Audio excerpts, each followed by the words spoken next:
नमस्कार, जय हिंद, जय भारत।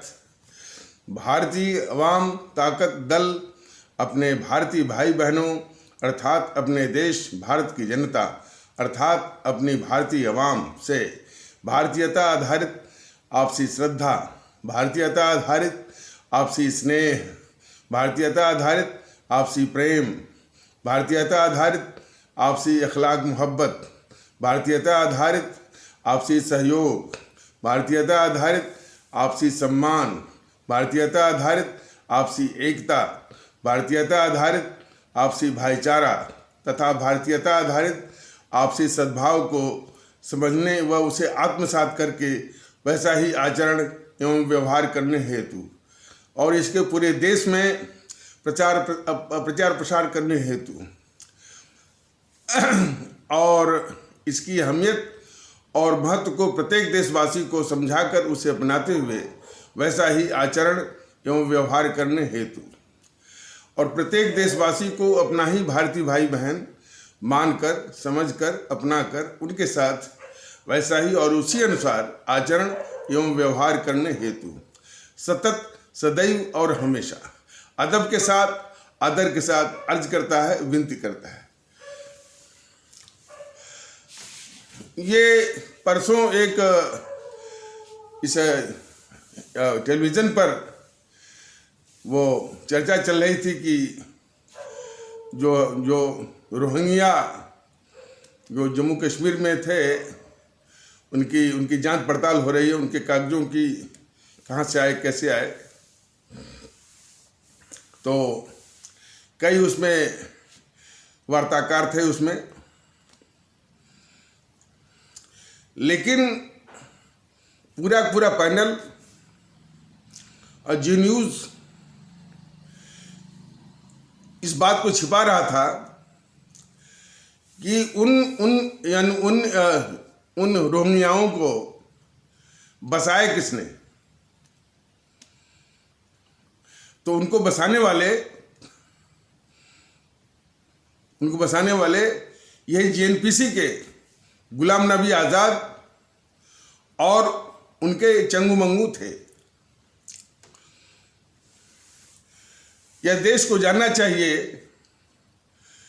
कि यही जो गद्दार, इस देश की सबसे बड़ी गद्दार, सबसे बड़ी खतरनाक और इस देश की सबसे बड़ी दुश्मन जेएनपीसी और उसके अमूमन कुछ अपवादों को छोड़कर सभी जो उसके नेता हैं, इस देश के सबसे बड़े शत्रु हैं।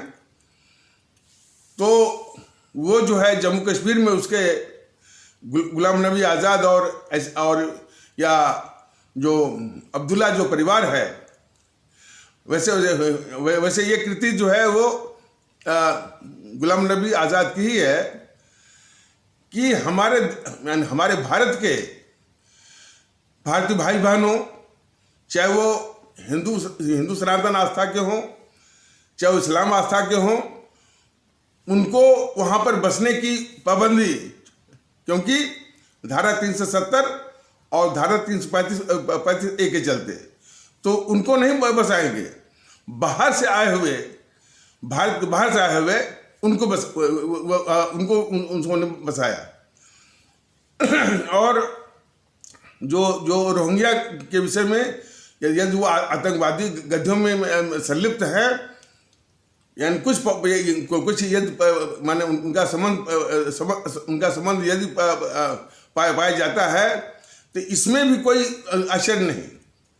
ये जो जेएनपीसी हमेशा आतंकवादियों के साथ खड़ी रही है, आतंकवादियों को प्रश्रय दिया है और जो है आतंकवादियों से इसकी साठगांठ रही है, इसके नेताओं की हमदर्दी रही है, वो सिंपैथी रही है, हमदर्दी और सहानुभूति रही है और साठगांठ भी रही है। और देश को जानना चाहिए कि इसी जेएनपीसी का जो सर्वाधिक ऐतिहासिक गद्दार जवाहरलाल नेहरू था, उसी की गद्दारी की उपज तो है। ये जम्मू कश्मीर में आतंकवादियों का अलगाववादियों का और पाकिस्तान परस्तों का एक साम्राज्य या पाकिस्तान का एक उपनिवेश बन गया था। और उसी में ये गुलाम नबी आज़ाद जैसे लोग यानी रोहिंग्या को बसाए। और पिछले किसी एपिसोड में बताया गया था कि वहाँ की जंगल की यानी वन की भूमि को साफ यानी जंगल की भूमि को साफ करा के पाकिस्तान के लोगों के भी बसाने की इसकी साजिश और योजना थी इसी गुलाम नबी आज़ाद की। लेकिन देश यह भी न भूले कि उसी गद्दार गुलाम नबी आज़ाद के लिए ये मोदी जी ने आंसू बहाए थे राज्यसभा में। तो जब भी जेएनपीसी की गद्दारी की बात देश याद करे, और बहुत बड़ी गद्दार भी है, और उसके किसी भी नेता की गद्दारी की बात याद करे और समझे, तो साथ साथ में ये भी समझे कि बीजेपी इन गद्दारों के प्रति कितनी सहानुभूति रखती है, किस तरह से उसको बचाती है और किस तरह से उसकी रक्षा करती है। तो इसको समझने की जरूरत है कि यानी रोहिंग्याओं को बसाने वाला यही गद्दार था गुलाम नबी आज़ाद। और यही नहीं बल्कि जम्मू कश्मीर की वन भूमि को भी साफ करवा करके पाकिस्तान के भी नागरिकों को बसाने की इसकी मंशा और योजना और साजिश थी। इस सारे तथ्य को ये जितने भी वार्ताकार बैठे थे इस तथ्य को ढक रहे थे। तो कहने का मतलब यह है कि मीडिया और जिसमें लोग हैं वो भी इस देश के बहुत बड़े शत्रु हैं, बहुत बड़े खतरनाक शत्रु हैं। यानी खतरनाक शत्रुओं को ढकने क्या क्योंकि उनकी साजिश रही है। अब उस परिचर्चा में हमारे आदरणीय भारतीय भाई बहन जरा देखें कि इससे भी अधिक खतरनाक खेल क्या खेला जा रहा था। उसमें खतरनाक खेल ये था कि जो भारत के बाहर का जो यानी रोहिंग्या है उसके समर्थन में बोलने के लिए टीएमसी की ओर से एक कोई तौसीफ खान वो बोल रहा था। और इसके पीछे जो है यानी बहुत बड़ी वो साजिश है। इस तथ्य को भारतीय जनता दल ने कई बार समझाया है कि ये जीएनपीसी गांधी नेहरू परिवार चंडा चकोरी काकस और जिसकी उपज है टीएमसी वो इसे जीएनपीसी से अलग नहीं है। स्वार्थ बस जो है वो एक टुकड़ा जरूर बाहर हो गया, लेकिन टीएमसी का चरित्र वही है जो जीएनपीसी का है। तो जीएनपीसी हो चाहे टीएमसी हो, हर वक्त जो है इस्लाम आस्था वाले भारतीय भाई बहनों के समाज से उन तत्वों को माने छांट के निकालती है जो कि इसी तरह की जो कि आतंकवादियों, अलगाववादियों, देश के दुश्मनों के साथ जो है हमदर्दी दिखाते हैं या उनके पक्ष में आकर के बहस करते हैं। तो इससे उनका फायदा क्या होता है कि ऐसा करने से जो हिंदू सनातन या दूसरी आस्था वाले भारतीय भाई बहनों के जो समाज है उनकी आंखों में चढ़ जाते हैं कि पूरा समाज कि देखिए यही है जो कि देश के दुश्मनों के साथ हमेशा खड़े रहते हैं। यानी देश के इस्लाम आस्था वाले भारतीय भाई बहनों के समाज को छोड़ करके बाकी समाज की आंखों में पूरा समाज इस्लाम आस्था वाले भारतीय भाई बहनों का पूरा समाज जो है आंखों में चढ़ जाता है कि देखिए ये लोग जो हमेशा देश के दुश्मनों के साथ खड़े रहते हैं। ये साजिश हमेशा जीएनपीसी गांधी नेहरू परिवार चंद्रा चौकड़ी और टीएमसी के लोग जो है वो इस्लाम आस्था वाले भारतीय भाई बहनों के समाज से उन्हीं तत्वों को उठाकर ला करके बस करवाते हैं जो कि आतंकवादियों, देश विरोधियों के पक्ष में आकर के ये बहस करते हैं। यह भी बहुत बड़ी साजिश है।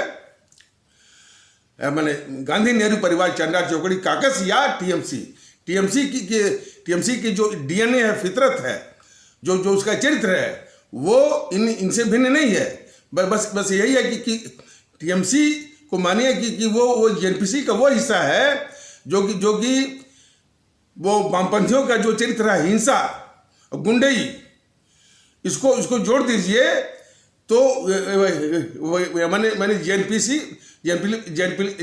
प्लस जो वामपंथियों का जो चरित्र है, गुंडई और हिंसा, तो वो टीएमसी आपकी बन जाएगी, वही टीएमसी आपकी है।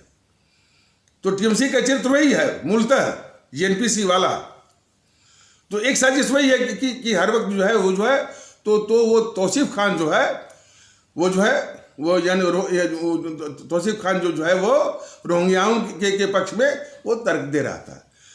उसके तर्क देने से कोई तथ्य बदलता नहीं है, लेकिन वो साजिश पूरी होती है कि जो है कि पूरा का पूरा इस्लाम आस्था वाला भारतीय भाई बहनों का समाज शेष शेष हमारे भारतीय समाज के आंखों में पूरा चढ़ जाए तो भेद विभेद, नफरत, ये तो जेएनपीसी तो यही चाहती है, जेएनपीसी यही चाहती है, वाम दल भी यही चाहते हैं और टीएमसी भी यही चाहती है।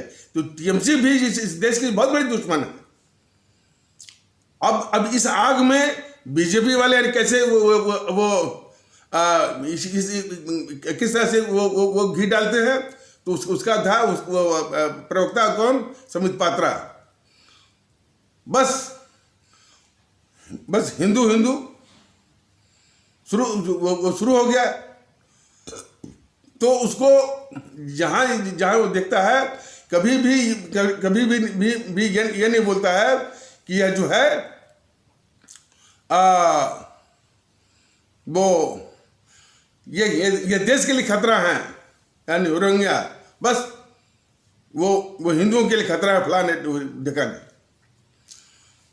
तो इस तरह से जो है, मैंने किस तरह से ये हमारे आदरणीय भारतीय भाई बहन बहुत गौर से देखें, बहुत गौर से समझें कि किस तरह से साजिश ये जेएनपीसी या उसकी जो एक उपज है टीएमसी या वाम दल या इसी तरह से वाम दल करते हैं, और उस आग में बीजेपी वाले भी उसी का साथ देते हैं, उसी आग में घी डालने का।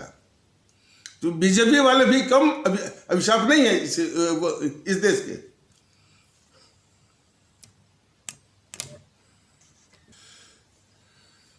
और एक परिचर्चा चल रही थी कि वो राहुल ने बोला था कि ये आरएसएस के जो समर्थित जो स्कूल हैं, विद्या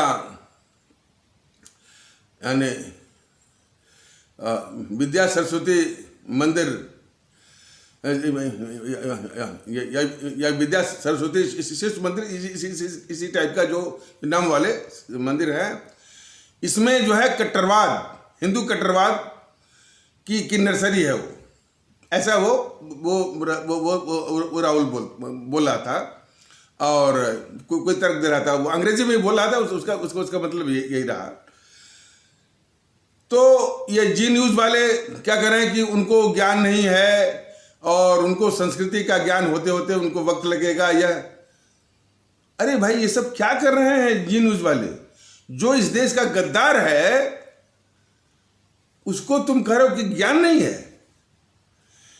कोई बहुत बड़ा मर्डरर हो तो मैंने बहुत बड़ा हत्यारा हो और कई लोगों का जो है वो मैंने कई लोगों का जो है मास मर्डर किया हो, उसके विषय में कोई कहे कि भाई ये झूठ बोलता है, सत्य नहीं बोलता है, ये क्या मतलब है? ये वैसे ही जो है एक निरर्थक बात या उसके बड़े पाप को ढकने की एक साजिश। तो राहुल जो है इस देश का सबसे बड़ा अभिशाप है, वो राहुल गांधी। उसके विषय में उसके पाप को ढकने के लिए बराबर जो है ये जी न्यूज़ वाले जो है कहते हैं कि उनको ज्ञान नहीं है। जी न्यूज़ को जानना चाहिए कि ये राहुल जो है, राहुल गांधी इस देश का बहुत बड़ा अभिशाप है और बहुत झूठ भी बोलता है, अवसरवादी भी बहुत है। अब बहुत बहुत बहुत अनिशात्रिक किस्म का वो धूर्त है। वो अवसर के अनुसार वह जो है आरएसएस की गतिविधि को दिखा करके जो हिंदू आतंकवाद की भी बात बोलेगा, और जब चुनाव आएगा तो फिर वो मंदिरों में भी चला जाएगा कि वह हिंदुओं का भी वो समर्थक है। वो कोर्ट के जो कोर्ट के ऊपर जनेऊ भी पहनेगा, और उसके चमचे बोलेंगे कि ये जनेऊधारी ब्राह्मण है। तमाम तरह की बातें, यानी लबे लुबाब में समझने की जरूरत है कि जेएनपीसी जो इस देश की सबसे बड़ी अभिशाप है, दुश्मन है और बहुत बड़ी गद्दार है। और उसके दूसरा कि ये सब जो है देश में झूठ ही बोलते हैं, अफवाह फैलाते हैं। ये इतनी सी बात हमारे आदरणीय भारतीय भाई बहन समझ जाएं तो इनकी बातों पर गौर करने की मैंने आगे जो है अब आगे समझने की जरूरत नहीं है। और उसके साथ साथ ये चैनल वाले जो है उनके जो पाप को छुपाने के लिए क्या क्या साजिशें करते हैं, इन चैनल वालों को भी समझने की जरूरत है कि जो जेएनपीसी के पाप को छुपाने की जो साजिश करते हैं, तो यह भी देश के वो कितने बड़े शत्रु हैं।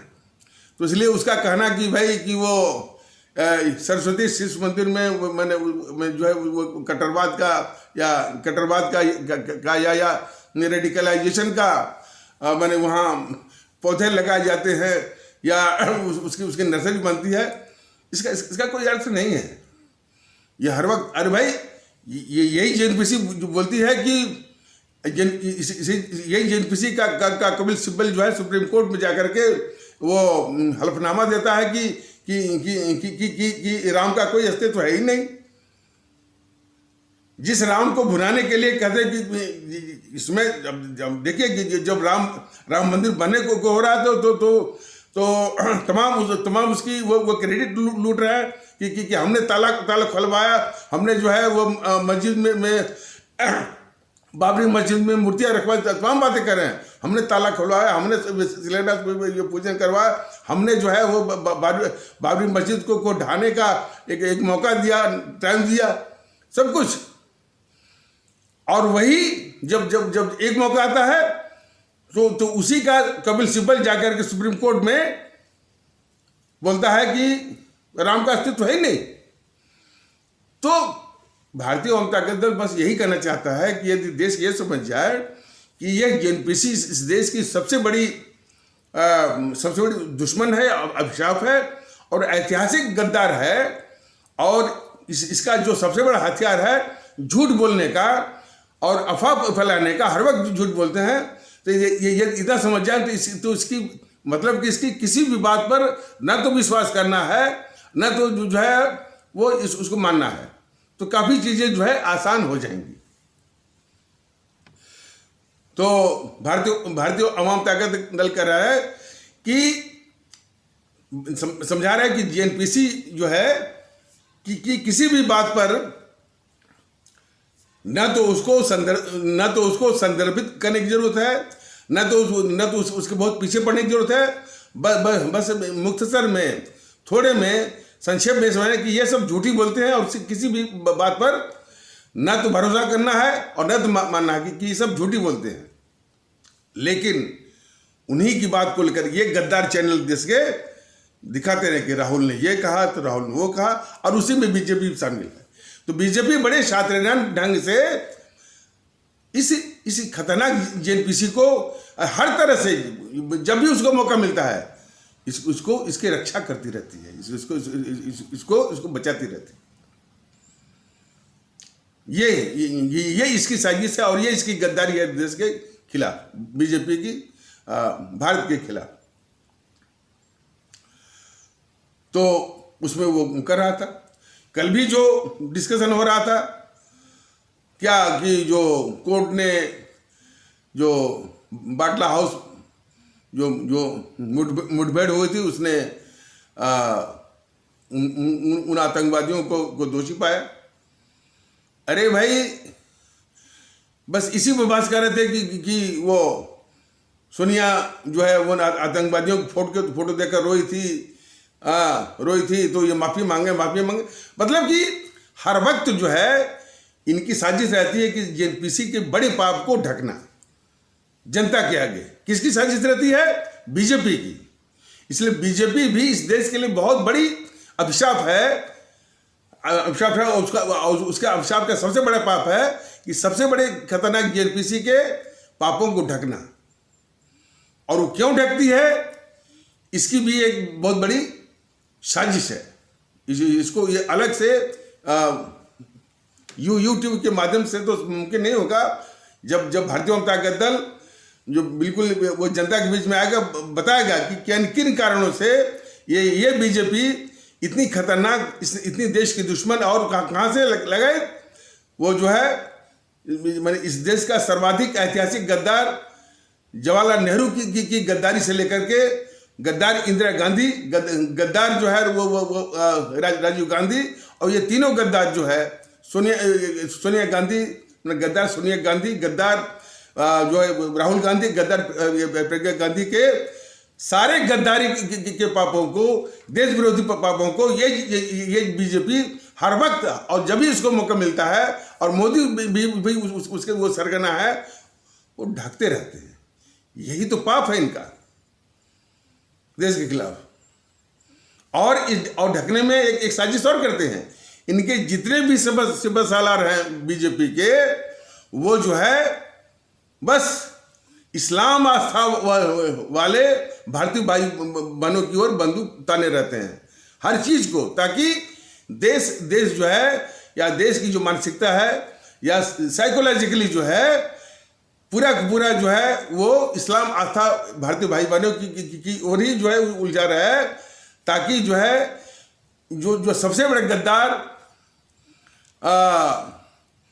जवाहरलाल नेहरू और इंदिरा, राजीव, राहुल गांधी, सोनिया गांधी, प्रियंका गांधी की गद्दारी की ओर देश का ध्यान न जाए। इसीलिए जो है इस्लाम आस्था वाले समाज के तत्वों की ओर हर वक्त जो है वो मैंने मानसिक रूप से हमसा जो है वो इस तरह का तर्क, इस तरह का माहौल जो है वो करते रहते हैं।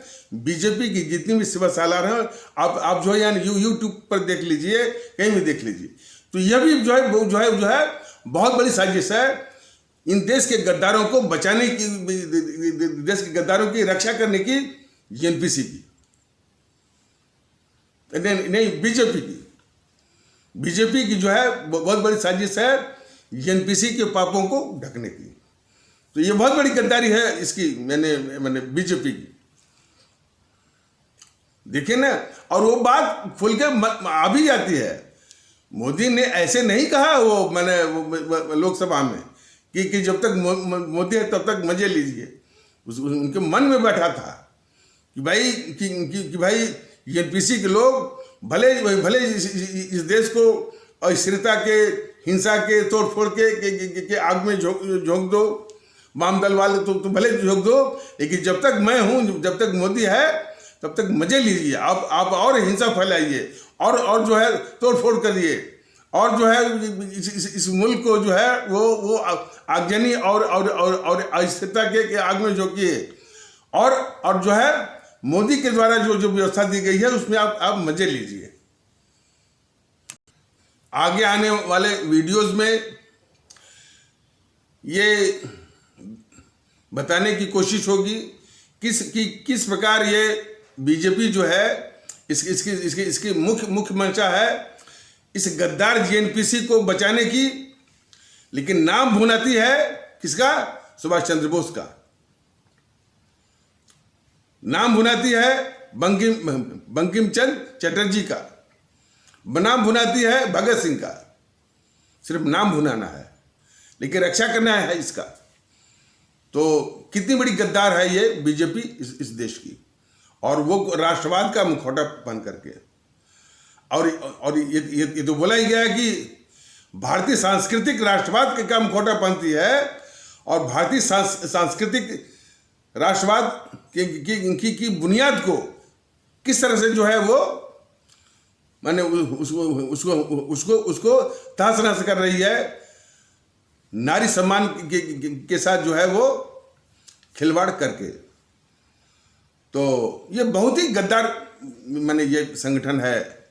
और माने ये बीजेपी जो है यानी सारे देश विरोधी ताकतों की रक्षा करते हुए, रक्षा भी करती है, उनके आगे घुटने भी टेकती है। ये एक प्रकरण पर हम सभी भारतीय भाई बहनों को गौर से विचार करना चाहिए। भारतीय आवाम ताकत दल जो सिखाता है कि इस देश से मोहब्बत करिए, इस देश के जितने भी ऐतिहासिक गौरव हैं उनसे भी मोहब्बत करिए, जितने ऐतिहासिक स्मारक हैं वो जो है उन पर भी गौरवान्वित होइए और उनसे भी मोहब्बत करिए और उन पर भी स्वाभिमान जगाइए। लेकिन फर्क मत करिए, जो भी हमारे देश का शासक रहा है, चाहे मौर्य वंश रहा है, चाहे गुप्त वंश रहा है, चाहे जो है वो कुषाण वंश रहा है, दक्षिण में और भी वंश रहे हैं, उत्तर भारत में भी तमाम वंश रहे हैं, चंदेल वंश रहा है, चौहान वंश रहा है। सभी लोग आदरणीय हैं, सभी लोग सम्माननीय हैं और सब पर जो है गौरवान्वित होना एक भारतीयता की निशानी है। लेकिन ये देश के दुश्मन इसमें फर्क करते हैं कि ये मुगल हैं या आक्रांता हैं। तमाम तरह की गलत बातों को ला करके सिर्फ जो है हमारे वर्तमान और हमारे भारतीय समाज को कमजोर करना, हमारे देश को कमजोर करने की जो साजिश जो है जेएनपीसी, गांधी, नेहरू परिवार, चंडाल चौकड़ी, काकस की और वाम दलों की साजिश को ये पूरा करते हैं। जो ये कहते हैं कि मुगलों के विषय में तमाम कि वो धर्म परिवर्तन या उन्होंने मार दिया, कत्ल कर दिया, मंदिर तोड़ दिया, इस तरह के तर्क और बाकी जो बचा खुचा है तो गजवाई हिंद आ जाएगा, दारुल इस्लाम आ जाएगा, इसी तरह की बातें। और जो यूट्यूब देखिए तमाम इस तरह की गंदी बातें उसमें वो डाली रहती है। ये बहुत बड़ा बहुत ही ये खतरनाक विषय है। और इसी में कुछ इस्लाम आस्था वाले भारतीय भाई बहनों के समाज में भी कुछ कट्टरवादी तत्व हैं जो कि इसी आग में जो है वो घी जो है डालते रहते हैं। ये क्या है? असदुद्दीन ओवैसी वो इसी आग में जो है वो घी डालता रहता है। लेकिन दुख की बात है कि ये सब के सब जो है जो इस देश की जो संवैधानिक प्रक्रिया है चुनाव में उसमें वो भाग लेते हैं, संसद में पहुंचते हैं। यही तो वो दुर्भाग्य इस देश का। खैर, तो जिस विषय पर जो है वो विचार करने की बात भारतीय अवाम ताकत दल कर रहा था कि यानी देश के ऐतिहासिक गौरव पर जो ऐतिहासिक गौरव हैं उनसे भी मोहब्बत करनी है, उनका भी सम्मान करना है। और इस समय जितनी भी हमारी जो संस्थाएं हैं, जो संवैधानिक संस्थाएं हैं, उनका भी सम्मान करना वो भारतीयता के फर्ज में आता है। तो उसी में एक संस्था है न्यायपालिका, और न्यायपालिका का जो शीर्ष है, जो एपेक्स बॉडी है, वो सर्वोच्च न्यायालय। तो सर्वोच्च न्यायालय का सम्मान देना भी जो है हर एक नागरिक का फर्ज है और भारतीयता की निशानी है। तो भारतीय आवाम ताकत दल भी मैंने कि जितनी भी संस्थाएं हैं, कार्यपालिका है, विधायिका है और न्यायपालिका के सम्मान की रक्षा के प्रति हमेशा जो है वो सचेत रहती है। लेकिन जो उसकी गलतियां हैं, गलतियों को बताना भी भारतीय नागरिक के रूप में और भारतीय नागरिक की हैसियत से और उसके सम्मान की रक्षा के लिए जो है बताना अपना फर्ज मानता है। और कम से कम उन बातों को जिन बातों को भारतीय नागरिक के दृष्टिकोण से, जो कि दृष्टिकोण से उसके सम्मान में वो ठेस पहुंचती है और सुप्रीम कोर्ट के जजेस या जस्टिसेस बराबर ये कहते हैं कि भाई अभी भी जनता का विश्वास जो है वो सुप्रीम कोर्ट में है। थोड़ा सा यहीं पर जो है उनका ये नजरिया थोड़ा सा माने वो सही नहीं है। लोगों का विश्वास काफी जो है वो माने वो घटा है वो सुप्रीम कोर्ट के व्यवहार से। सबसे बड़ा जो कारण यह है कि सुप्रीम कोर्ट जो है बहुत महंगा है, नंबर एक, और जो है महंगा से भी ज़्यादा दुखदायी ये रहता है कि सुप्रीम कोर्ट जो है कुछ ही वकीलों के गिरफ्त में है या कोर्ट फिक्सर के गिरफ्त में है। ये सबसे यानी दुखदायी वाली बात है। या इसको दूसरे शब्दों में कि कुछ जो है चुनिंदा वकीलों के वकील यदि वो जो है केस लेके जाते हैं, उनका चेहरा देखते ही सुप्रीम कोर्ट के जस्टिसेस जो है यानी उन फाइलों को की परमिशन तो वो दे देते हैं, लेकिन बाकी उनके अलावा यदि कोई और वकील जो है वो खड़ा होता है, सारे केसेस एक माने मुश्किल से 10 सेकंड, 15 सेकंड, 20 सेकंड में खारिज।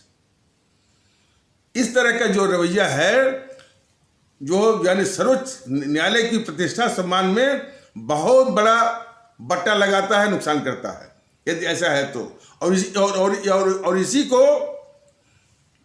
को दूसरे शब्दों में जो इस समस्या को दूसरे शब्दों में कहा गया है कि सुप्रीम कोर्ट या सर्वोच्च न्यायालय कोर्ट फिक्सरों के गिरफ्त में है। तो हमारी एक जो है वो हमारी एक देश के सजग नागरिक के हैसियत से ये दरख्वास्त है कि हमारी संवेदना है कि इतनी मार्मिक, महत्वपूर्ण और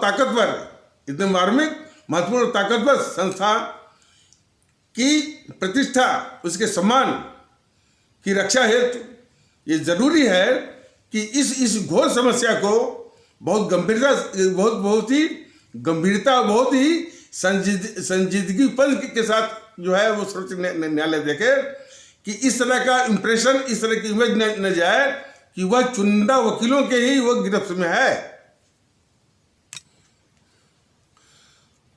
और सभी वकीलों के साथ जो है समानता के आधार पर हमेशा जो है सर्वोच्च न्यायालय तो हमेशा जो है समानता, इक्वालिटी, इसका तो पूरा माने पूरे संविधान का कस्टोडियन है, वो धरोहर है वो सुप्रीम कोर्ट। और उसमें समानता, इक्वालिटी तो उसका ये क्या कहते हैं कि वो सैंक्टम सैंक्टोरम है, एक पवित्र जो है वो तत्व है उसका। अक्सर सब बोलते रहते हैं कि ये उसका एक सैंक्टम सैंक्टोरम सबसे जो है पवित्र तत्व है, बराबरी। तो वो बराबरी जो है वो दिखनी भी चाहिए, और वो तभी दिखेगी जबकि इस तरह की प्रवृत्ति जो है कि कुछ यानी चुनिंदा, जैसे कि कपिल सिब्बल खड़े हो गए, प्रशांत भूषण खड़े हो गए, और भी खड़े हो गए, तब तो वो केस जो है मंजूर हो जाएगा, तब तो वो केस चलेगा। और बाकी कोई और खड़ा हुआ तो वो खारिज। इस तरह की छवि, इस तरह का इंप्रेशन, इस तरह का जो है परसेप्शन जो है से बचने के लिए सर्वोच्च न्यायालय को बहुत गंभीरता से कार्रवाई करनी चाहिए कि कोर्ट फिक्सर के जाल से सर्वोच्च न्यायालय को स्वयं को निकाले। अब तो ये निवेदन जो है मैं जो है एक सजग भारतीय नागरिक के रूप में जो कि मैं उसके सम्मान, उसकी प्रतिष्ठा और उसके महत्व और इतनी ताकतवर संस्था के प्रति जो है संवेदनशील होते हुए ये दरख्वास्त है नागरिक के रूप में, इस देश के सजग नागरिक के रूप में। और उससे भी बड़ी बात कि क्या क्या अरमान लेकर के, क्या क्या जो है एम्बिशन लेकर के हमारे डॉक्टर राजेंद्र प्रसाद, हमारे BR अम्बेडकर जैसे लोगों ने एक संविधान बनाया और उस संविधान के तहत जो है मैंने ऐसी महत्वपूर्ण और मार्मिक संस्थाओं का निर्माण हुआ। तो इसलिए ये बहुत ज़रूरी है कि सर्वोच्च न्यायालय जो है कम से कम इस इम्प्रेशन को दूर करने के लिए, इस छवि को दूर करने के लिए, इस परसेप्शन को दूर करने के लिए जो तुरंत अविलंब जो है और गंभीरतापूर्वक कदम उठाए उसको। भारतीय अवाम ताकत दल ये YouTube के माध्यम से जो बताने की कोशिश कर रहा है कि जो हमारे अमर शहीद राष्ट्रभक्त शिरोमणि नेताजी सुभाष चंद्र बोस, शहीद आजम भगत सिंह, अमर शहीद चंद्रशेखर आज़ाद, अमर शहीद अशफाक उल्लाह, अमर शहीद खुदीराम बोस, अमर शहीद सुब्रमण्यम भारती, अमर शहीद श्रीमती रानी लक्ष्मीबाई, अमर शहीद श्रीमती रानी चंद्रिमा, अमर शहीद श्रीमती रानी गडिलू इत्यादि,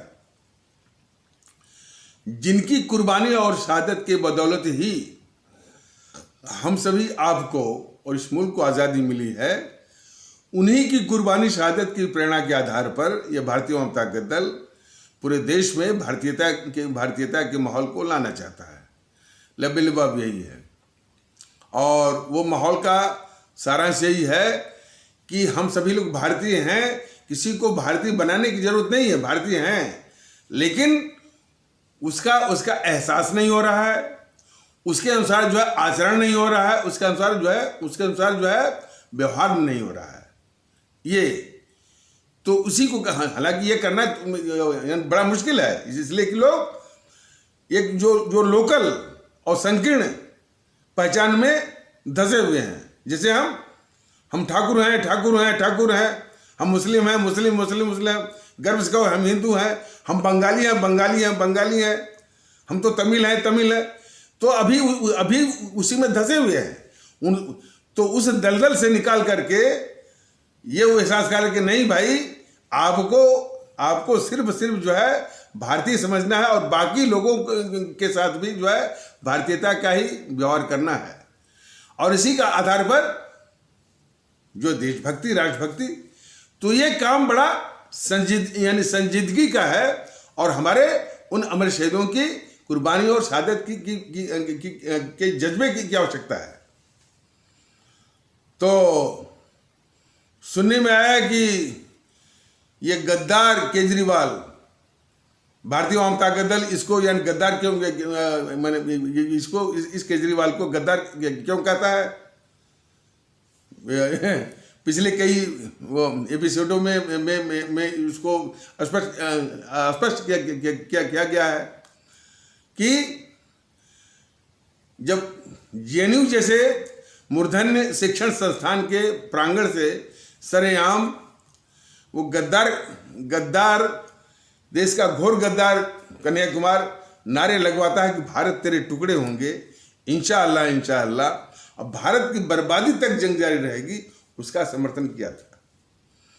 तो जितना गद्दार वो कन्हैया कुमार है या उसका गिरोह है, उसके साथ खड़ा होने वाला ये केजरीवाल भी उतना ही देश का गद्दार है। यह देश को समझना चाहिए और दिल्ली के लोगों को भी समझना चाहिए। दिल्ली के लोगों ने इस गद्दार को चुन करके एक कलंक लिया है देश के माथे पर। क्या क्या बातें हैं कि दिल्ली के लोग जो है मुफ्त पानी और मुफ्त बिजली में अपनी मानसिकता को बेच दिया। ये कलंक अभी गया नहीं और अभी चुनाव हुआ है इसका क्या कहने MCD का, म्युनिसिपल कॉर्पोरेशन का, उसमें भी लोगों ने इसको समर्थन दिया। तो ये कलंक जो है को धोने की आवश्यकता है। हमारे दिल्ली के आदरणीय मतदातागण, भारतीय भाई बहनों से भारतीय अवाम ताकत दल की विशेष दरख्वास्त है कि जब भी मौका आपको मिले बैलेट बॉक्स वाला, इसको माकूल जवाब शिकस्त दे करके देश को संदेश दीजिए कि भाई हम जो है अपने उस गलती का या उस कलंक का प्रायश्चित कर रहे हैं, और उस कलंक और उस अपराध का, उस राष्ट्रीय अपराध का प्रायश्चित करना ही करना है। तो ये इतना घोर गद्दार है ये केजरीवाल। और फिर जब एक और उससे भी बड़ी गलती किया तो मोदी जी ने इसी कन्हैया कुमार वाले केस को जो है अदालती प्रक्रिया में उलझा दिया, और दिल्ली पुलिस ने वो 36 महीने में जाकर के उसकी चार्जशीट बनाई। और जब चार्जशीट बनाकर जो फाइल जब आई इसके अप्रूवल के लिए, अनुमोदन के लिए, उस फाइल को लेकर के फिर यही गद्दार केजरीवाल लेकर बैठ गया। और तो और इसकी पार्टी में जब वो प्रशांत भूषण थे, योगेंद्र यादव थे, तो इन दोनों ने भारत के खिलाफ एक बयानबाजी की थी कि जम्मू कश्मीर में जनमत संग्रह यानी प्लेबिसाइट कराया जाना चाहिए। ये मांग पाकिस्तान की है, और ये मांग, इस तरह का बयान वो गद्दार, इस देश का सर्वाधिक ऐतिहासिक गद्दार नेहरू, जो कि जम्मू कश्मीर को आतंकवादियों का, अलगाववादियों का और पाकिस्तान परस्तों का एक साम्राज्य या पाकिस्तान का उपनिवेश बना के गया था,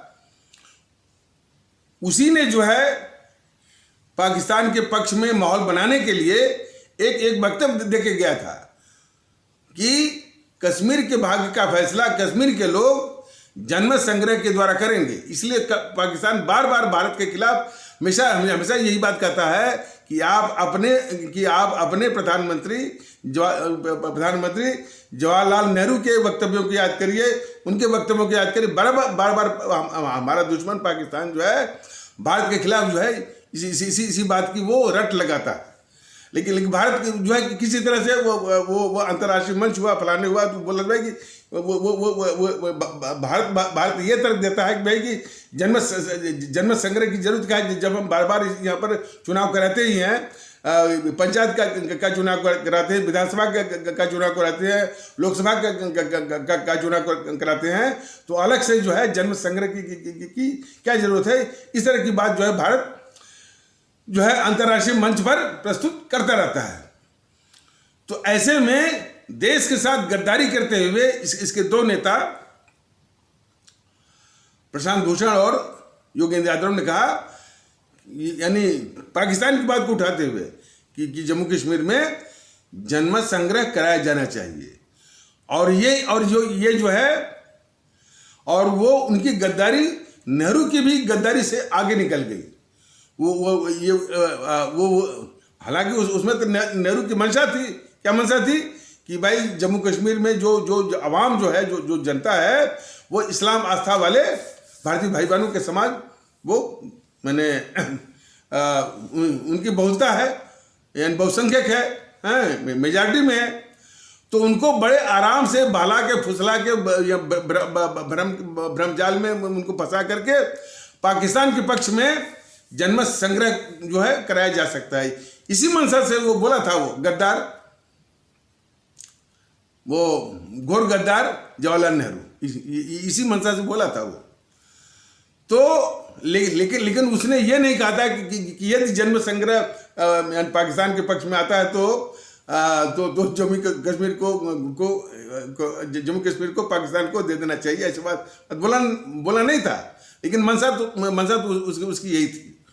लेकिन ये सब जो है योगेंद्र यादव और प्रशांत भूषण जो है, वो मैंने आम आदमी पार्टी के, और उसमें ये दोनों जो है आम आदमी पार्टी में थे, और इन दोनों को इसका पूरा समर्थन था। गद्दार जो है केजरीवाल का। तो ये सब उसके आगे बोले कि यदि ये जन्म संग्रह पाकिस्तान के पक्ष में आता है तो जम्मू कश्मीर को पाकिस्तान को दे देना चाहिए। इतनी बड़ी गद्दारी जो है, ये गद्दार केजरीवाल जो है अपने इन दोनों गद्दारों, इन दोनों देश के गद्दारों, ये प्रसाद भूषण और गद्दार वो योगी यादव के जरिए ये देश के खिलाफ ये गद्दारी करवाया गद्दार केजरीवाल ने। यह देश पूरा जाने इस बात को। तो इतना बड़ा घोर गद्दार इस देश का दुश्मन, और यही तो गद्दारी मोदी जी की है। कितना बड़ा गद्दार, माने दिल्ली के लोगों को बहला के फुसला के भ्रम में डालकर मन में गया। जरूरत जो है इस बात की थी, राष्ट्रवाद का यह तकाजा था कि तुरंत जो है इसको जो है बर्खास्त करते और इसके जो है पात्र जगह पर पहुंचाते इसको कि गद्दारी का अंजाम क्या होता है, सेना के हवाले करते। तो सुनने में आया है कि भारतीय आवाम ताकत दल के भारतीयता और राष्ट्रभक्ति के मुद्दे को चुराने के लिए 30 करोड़ रुपया जो है वो एलोकेट किया है, यानी आवंटित किया फंड 30 करोड़ रुपया। देखिए, यह अपने झूठ को फैलाने के लिए विज्ञापन का सहारा लेता है। विज्ञापन में साथ सैकड़ों करोड़ रुपया जो है जनता की गाड़ी कमाई को फूंकता रहता है, विज्ञापन के जरिए अपने झूठ को फैलाने के लिए। तो एक दूसरे झूठ को, क्या झूठ है कि ये इतना बड़ा गद्दार है, ये जो है देशभक्त, वो इतना बड़ा गद्दार जो है वो देशभक्त कैसे हो सकता है, ये सच्चाई है। तो इस सच्चाई को ढकने के लिए और अपने को देशभक्त के रूप में पेश करने के लिए एक दूसरे झूठ का सहारा विज्ञापन के जरिए या और इसी तरह की मशीनरी के जरिए जो है वो पैसों के बल पर जो है वो माने उसको ओढ़ना चाहता है, दिखाना चाहता है। भारतीय आवाम ताकत दल का ऐसे गद्दार केजरीवाल जैसे लोगों को या उनके संगठन को या उनके चंगू मंगू को या उनके चमचों को कहना चाहता है कि भारतीयता हो,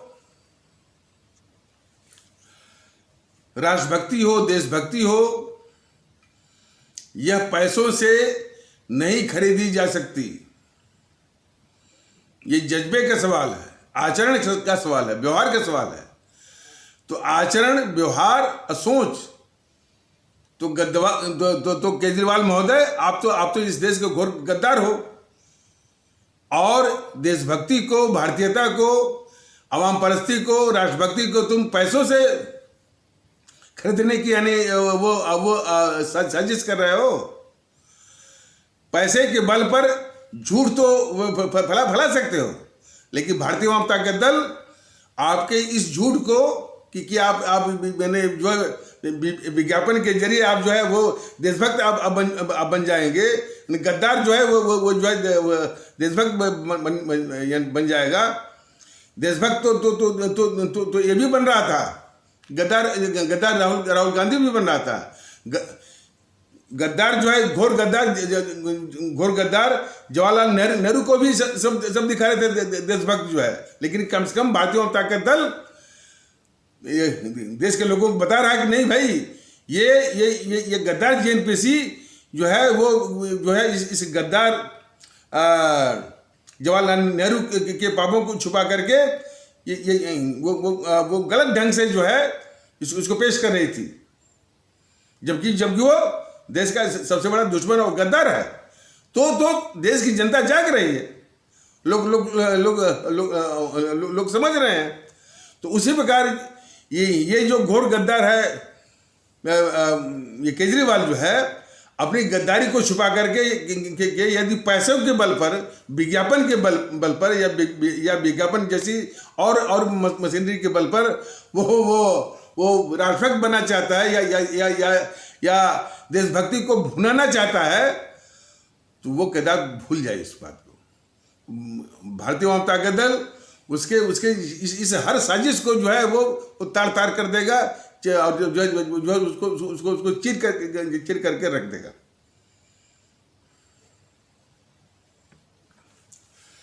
शहीद आजम भगत सिंह के देशभक्ति के जज्बे को अंग्रेजों का इतना बड़ा ऐश्वर्य, इतना बड़ा प्रभुत्व खरीद पाया उनको। अंग्रेजों का इतना बड़ा ऐश्वर्य, प्रभुत्व, इतनी बड़ी पावर, इतनी बड़ी संपदा वो अशफाकुल्लाह के जज्बे को खरीद पाया उसको। हमारे अमर शहीद चंद्रशेखर आजाद की जो है वो देशभक्ति के जज्बे को वो अंग्रेज जो है वो पैसों के बल पर खरीद पाए उसको। तो इस गद्दार केजरीवाल को समझना चाहिए कि जज्बा जो है पैसों के बल पर खरीदने की इनकी जरूरत न करे। वो ये ऐसी जरूरत करता है भारतीय जनता ताकत दल उसकी इस साजिश को तार तार कर देगा और देश के सामने इसको अच्छी तरह से वो बेनकाब करेगा। इसलिए कि ये सारे देश के दुश्मन को हमको पहचानने की जरूरत है कि हर चीज को जो है, अब ये जज्बे का सवाल है, आचरण का सवाल है। अब देखिए यही नहीं, एक बात और बतानी थी कि देश में जातिवाद, संप्रदायवाद के साथ जातिवाद भी एक बहुत बड़ा जहर है, बहुत बड़ा जहर है। तो अब तक जो है जातिवाद क्या, यानी ठाकुरों का जातिवाद है, तो ये ब्राह्मणों का जातिवाद है, तो ये शेड्यूल कास्ट का जातिवाद है, तो ये यादवों का जातिवाद है, या मुस्लिमों का जातिवाद है, तो हम जातिवाद। तो लेकिन जो है ये व्यापारिक वर्ग या जिसको बनिया है, इनके जातिवाद की बात नहीं सुनी गई थी। लेकिन इस घोर गद्दार केजरीवाल ने जो है बनियों के भी जातिवाद का सूत्रपात्र किया। इसने बुनियाद डाली, इसने बुनियाद भी डाली और बहुत घोर रूप में इसका इस्तेमाल किया। तो इतना गिरा हुआ आदमी है, इतना देश का इस देश का, इस समाज का इतना बड़ा दुश्मन भी है, गद्दार भी है। तो ये समझने की आवश्यकता है। अच्छा, और ऐसे लोगों का जो दिमाग होता है ना, कि हर चीज को वो एक कमोडिटी समझते हैं, एक सामग्री, यानी खरीदने वाली, व्यापारिक ढंग से उसको बेचने और खरीदने वाली और विज्ञापन की चीज। ये केजरीवाल भूल जाएं, भारतीयता एक जज्बा है, एक भावना है, और जो बिल्कुल अकाट्य भावना है और उदात्त भावना है, जिसका पैसे से कोई संबंध है ही नहीं। ये पैसों के बल पर खरीदी जा सकती थी, तो वो तभी जो है वो अंग्रेज वो कमजोर नहीं थे। अंग्रेज भी शहीद आजम भगत सिंह के जज्बे को खरीद सकते थे, लेकिन खरीद नहीं पाए। जबकि आर्थिक बहुत दिक्कत थी, विपन्नता थी। भगत सिंह हो चाहे चंद्रशेखर आजाद हो चाहे अशफाकुल्लाह हो, पैसे के बल पर उनके जज्बे को खरीदने की जरूरत नहीं हुई। अंग्रेज और अंग्रेजों का इतना बड़ा प्रभुत्व, इतना बड़ा ऐश्वर्य, इतनी बड़ी संपदा। तो इस तरह का भ्रम, इस तरह का जो है वो इस तरह की जरूरत और इस तरह की सोच पर भारतीय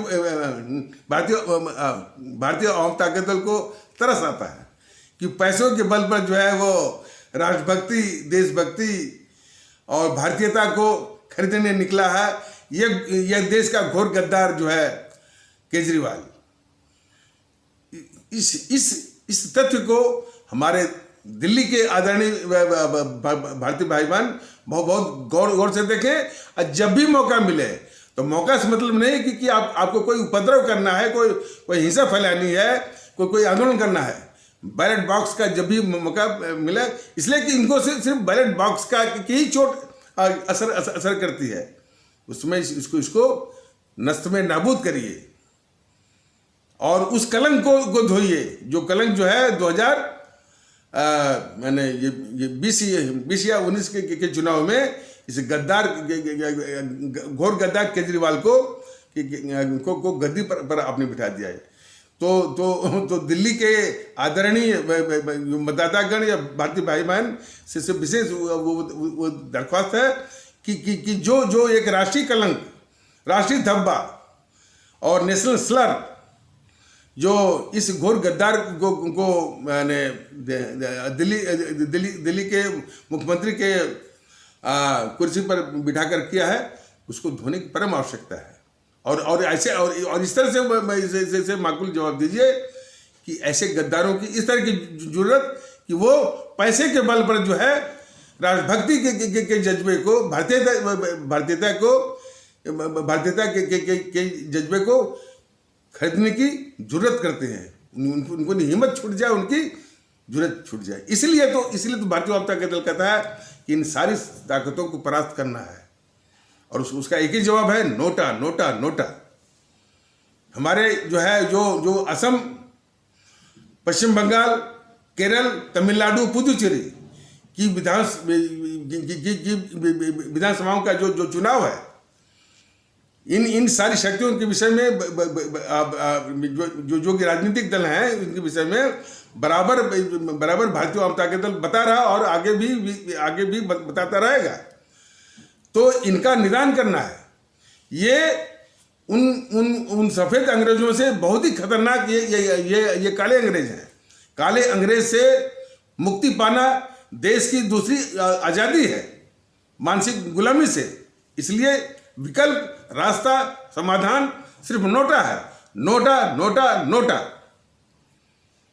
इसको मत भूलिए। और हमारे आदरणीय भारतीय भाई बहन इस नोटा के निवेदन का, अपील के वीडियो को अधिक से अधिक जो है, कम से कम जो है असम में, पश्चिम बंगाल में, केरल में, तमिलनाडु में और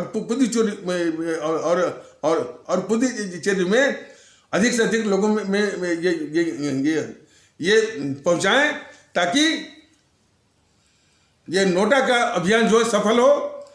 अगले एपिसोड में ये सुनने को मिला है कि शायद कुछ मशीन में भी कुछ गड़बड़ी रहती है कि नोटा काफ़ी दबाइए तब भी उसका वो प्रतिशत कम आता है। तो अगले एपिसोड में विस्तार से जो चुनाव आयोग से भी हम वो दरख्वास्त करेंगे कि जो है नोटा के लिए जो है उचित प्रबंध करे वो चुनाव आयोग। वरना इस क्रांति को रोकने में यदि चुनाव आयोग बीच में आएगा तो उसको भी देश समझेगा और उसका भी हिसाब लेगा। अब लेकिन अब इसको विस्तार से अगले एपिसोड में वो बताएगा भारतीय अवाम ताकत दल। तो ये बहुत जरूरी है। तो इन्हीं आवश्यक शब्दों के साथ इस आवश्यक पर चर्चा को यहीं पर विराम दिया जाता है। तब तक के लिए नमस्कार, जय हिंद, जय भारत।